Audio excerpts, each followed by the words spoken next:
Hey guys, Korey here from Jagerwerks. I do photography, marketing, and media. I'm Zach. I'm the general manager at Jagerwerks. Jagerwerks is an engineering company. We focus on customizing pistol slides, red dot milling, and optimizing your rifles with optic mounts, accessory mounts. And today we're going to talk about optimizing your rail space on your rifles.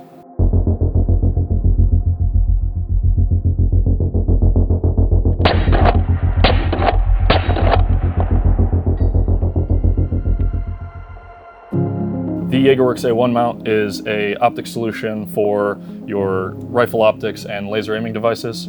The idea for this came from the necessity of people that were running lasers, and I'll let Zach talk a little bit more about that because at the beginning of your time here, you were pretty passionate about this project. This actually was a project that started long before I worked at Jagerwerks. And what we would do is we would run our rifles with our lasers farther back on our guns. We'd have to sacrifice our grip that we have come to know and shoot for many years. Truly, there's a lot of benefits about the A1 mount. It's a modular system. There are aim point footprint, T2 footprints, there's the MRO footprint, and both EOTech or pick rail versions that we manufacture here. By moving the laser back and getting it up off of the rail, you're able to have a solid grip and not occlude the laser while using the laser. Going along with that, one of the main benefits for me with running the A1 mount is no matter what length the rail is, all of my components are all in this section of the gun.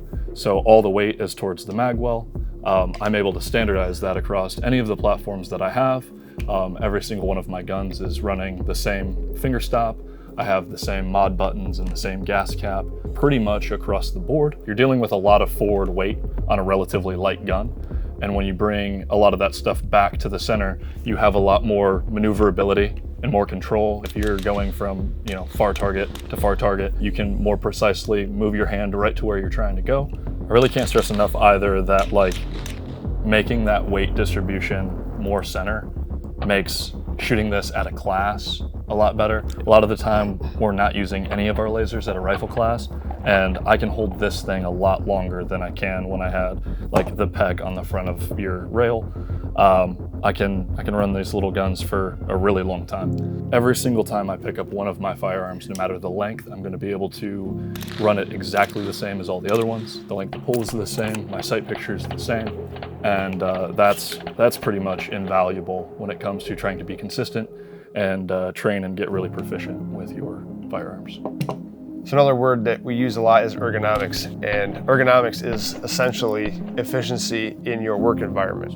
And it's very important to have your equipment working for you, the individual, and you are not working for your equipment. Because that's when across different platforms, you're changing grips, you're changing sighting systems, you're changing all these different things, and you're constantly having to work for your equipment and change things when the whole idea is that we're trying to maintain consistency and reliability that way. So keeping with that theme of ergonomics, efficiency, if you had your laser out here in the front of the gun, you've got a lot of stuff going on out here in the front, trying to get your hand up and over. And if you've got buttons like these mod buttons, they have to go farther back.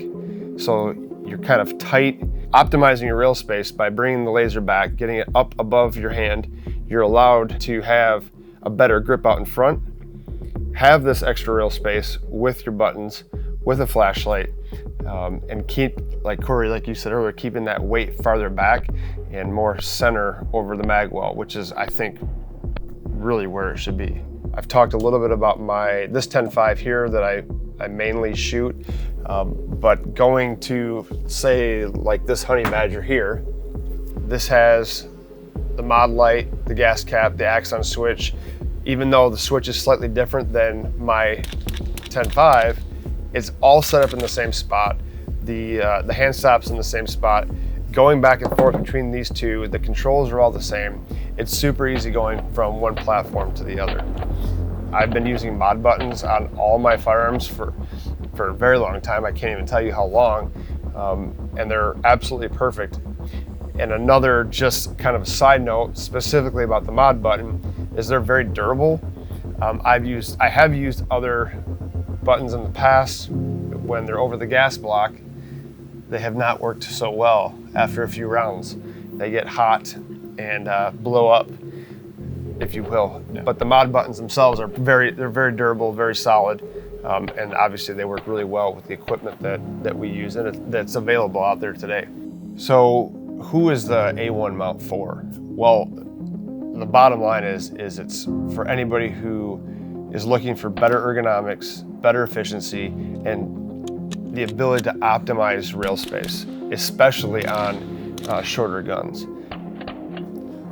Well, that's all we got for you today on the A1. If you have any questions, you can always reach me on the Jagerwerks Instagram. You can also email us. We'll be doing some content with Modlite on our channel as well, so if you'd like to check that out, you can go ahead and do that. Happy to go in further with anybody on trying to figure out what works best for you. And the benefit of both our stuff and Modlite stuff is we'll probably be able to sort you out pretty good and get you really happy with your setup. I'm Corey. I'm Zach, and thank you guys for watching. See you in the next video.